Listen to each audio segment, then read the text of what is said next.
الاهلي الاهلي كبير مجاله، بفعله مش بكلامه، واللي يقرب ويجرب بيعرف برضه تمامه.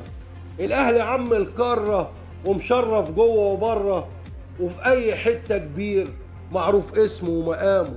الاهلي ده نسر وعالي ونجومه بتضوي ليالي، ومشرف مصر بلدنا وفي قلب الكل ده غالي. ومن انت عشان تتكلم؟ ده الاهلي تاريخ يا معلم، بطولات بتجيب بطولات في تاريخ العالم علم. فن وتخطيط وإدارة ولعيبة بكل مهارة، تاخد بطولات برجولة ولا تقبل أي خسارة.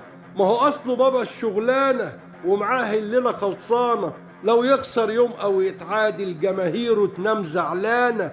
ويقولوا مهما يقولوا هيلفوا وبكرة يقولوا هياخدهم رايح جاي في الماتش بعرضه وطوله. والاهلي كبير مجاله، بفعله مش بكلامه، واللي يقرب ويجرب بيعرف برضه تمامه.